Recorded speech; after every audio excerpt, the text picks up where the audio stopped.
Hi, my name is Judy Stark. Welcome to Writing Historical Fiction Using Photographs as Primary Documents as the Starting Point. Agate Fossil Beds National Monument has a rich library of photographs that can be used by students and teachers in order to stimulate good writing. Most people think about inspiration for stories coming from diaries and journals or newspaper accounts. The pictures from this time period are also a rich mine of information and stimulating for writing. What do you know about historical fiction? What does it mean to you? Where do you think people get their ideas to write it? Take a minute to discuss with a partner or in a group what you think it is. At this point, you should have a copy of the handout, and I'd like to go over parts of it together, using research and your knowledge of history to bring a story to life. A historical narrative is a story that takes place during a major event in history. As Harry Sidebottom, author of the Warrior of Rome series, said, "The past is another country. They not only do things differently there, they think about things differently." He also stated, "Unless you know how your characters wash, dress, cook, and eat, go to the toilet, get married, what class they belong to, where they live, and so on, your story is going to stutter to a stop pretty quickly." So when you're starting to write, you need to think about the time period that you're going to write. And today we're going to choose to focus on the 1800s because the photograph that we're going to use is from that time period. So we're going to look at that photograph, and that's going to constitute our research for the day. But when you do historical fiction, you do need to have a good grasp of the time period. You need to know the correct dates so you understand the setting. You wouldn't put a modern automobile back in the 1800s. People would have been using buggies or riding the train. They wouldn't have had an automobile to take them around. Okay. You want to have the characters dressed properly, talking properly, and doing those things. So when you get ready to write your story, you kind of want to have a timeline. You want to have the following in it. You want to have facts about your person, the where, the when, the why. You want to have sensory details, what the character would have seen, would have heard, would have tasted, smelled, or touched. What would your character think? What did he or she feel about what was going on around him or her? Okay. What actions does your character take as a result of the things that he or she thinks or feels? And what does your character say or hear? And part of this, you want to get your people into your story fairly quickly. The opening sentences are very important. Consider these couple of excerpts from different books. "I could hear a roll of muffled drums, but I could see nothing but the lacing on the bodice of the lady standing in front of me, blocking my view of the scaffold. Philippa Gregory, the other Boleyn girl. Eleanor woke at dawn. The tall candle that had been left to burn all night was almost a stub, and even through the closed shutters she could hear the cockerels on roosts and dung heaps, crowing the city of Poitiers awake. Elizabeth Chadwick, the Summer Queen." Notice how each of those authors has established the time period and what time of day and place and what the main character is seeing and hearing, and it draws you immediately into the story. You know where and when the things are happening. You may not know what is going on or for whom, but you have a good idea of what time period in which the story is taking place. When you write, you should have a theme. It still has to be interpreted within the context of the time period. Loyalty in 3rd century Greece is probably different than 5th century Greece. How does coming of age change when you're in ancient Egypt when instead of the 20th century? What customs and celebrations follow? What constitutes madness when witches are burned at the stake? Okay, the plot. It has to make sense for the time period. It's going to be shaped by the historical events taking place at that time, and especially if you choose to write about a famous historical figure. Make sure that you're telling the story, not just writing the history. Conflict. Remember, a good story always has to have some sort of conflict. Okay, as with the theme and the plot, the conflict has to be realistic for the time and place that you chose it to happen. The readers want to understand the reason for the conflict that you present.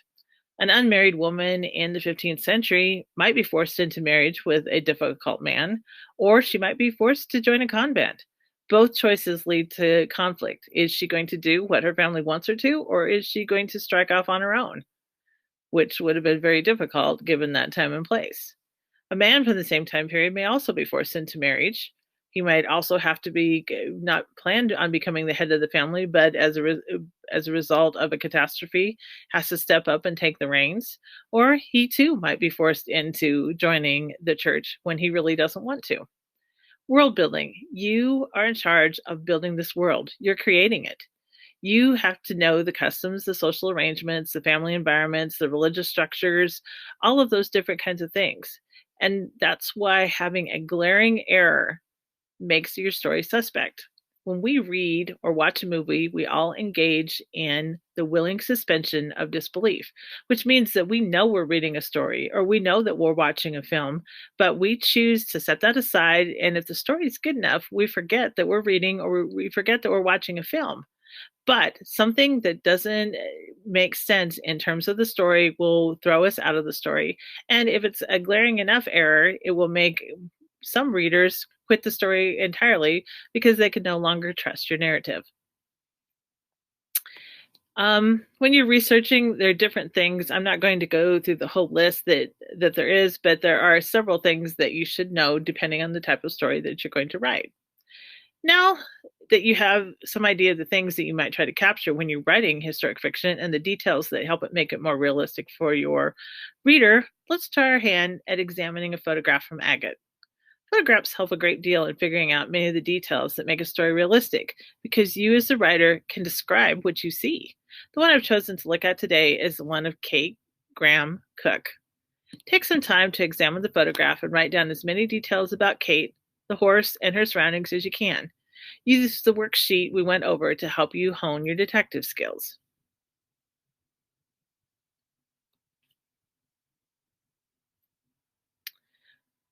Now that you have had a chance to compare with a partner what you saw with Kate, let's go over this.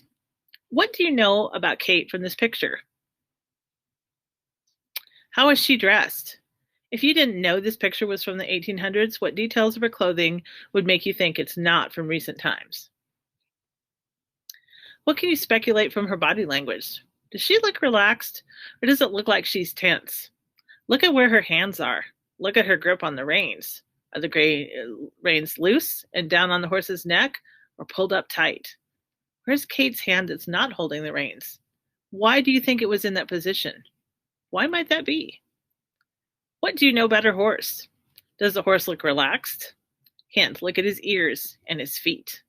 Based on the bridle, how well broken or school is this horse? Has he been ridden a lot?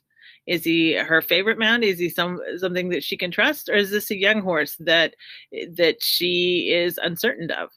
From her clothing, you can tell that Kate is riding side saddle. But did you know that there were two different types of side saddles? One type was more English and forced the rider into a rather unnatural position. The other was based on the Western saddle and allowed the rider to be more free of movement and actually could participate in a more athletic riding of the horse than the English side saddle at the time. From the bit of the saddle blanket, you can see which type of saddle do you think Kate had and why. How does that impact what you might think about who she is? What do you know about her surroundings? What time of year do you think it is? Is Kate inside a corral or outside? What about those details might impact your story? Why is there another horse next to her? Did you notice that other horse's tail next to Kate on her right or your left? Why might that other horse be there? Is Kate liking that other horse there? Is Kate's horse liking that other horse there? How might this impact the story that you wanted to tell? Now, do you know enough about Kate to write your story? If you don't, here's an anecdote or a bit of Kate's biography from the Agate site to give you some further insight into her character and her writing ability. Kate Graham, the younger daughter of E.B. and Mary Graham, was a scholar and musician and taught herself French. She married James Cooke, an adventurer and forward-thinking man whom the family met in Cheyenne. Kate and James first lived in New Mexico on a ranch that he managed, then came back to Sioux County, where they bought the ranch from her father and changed the name to Agate Springs Ranch. She had found fossils near the Agate Fossil Hills and shared that with James, who later contacted the early paleontologists. They had 2 sons, Harold and John, and she ran the household and raised the 2 boys, facing wolves, rattlesnakes, and ranch debt until she became ill in 1909. She was quite a horsewoman and once rode a bucking horse side saddle down the streets of Cheyenne. The family rode together at the ranch where Kate sometimes rode Billy American Horse, a gift from American Horse, who was a Native American or First People friend of the family. Now that you have those extra details, how can they add to your story? You now know that Kate was an excellent rider and could even stay on a bucking horse when riding side saddle like she is in the picture. You might decide to incorporate the bucking incident into your story. Maybe that is why Kate seems tense. Maybe Billy American Horse was feeling fresh and frisky because she hadn't ridden him much over the winter, although his mane and tail appeared to be brushed more than if he had just been run in from winter range. Why might a horse buck? What could cause him to spook? Strangers in town? A dog that runs underfoot? A gunshot? As you can see, putting the picture with a biographical sketch gives you the idea for a wonderful story. Now that we've gone back through the picture and pointed out some of the details and read the brief bio of Kate from the Agate website, you should be ready to write. Go ahead and write for however long your teacher thinks you should. Remember that historical fiction is just like any other fiction. You need characters, a setting, and a conflict.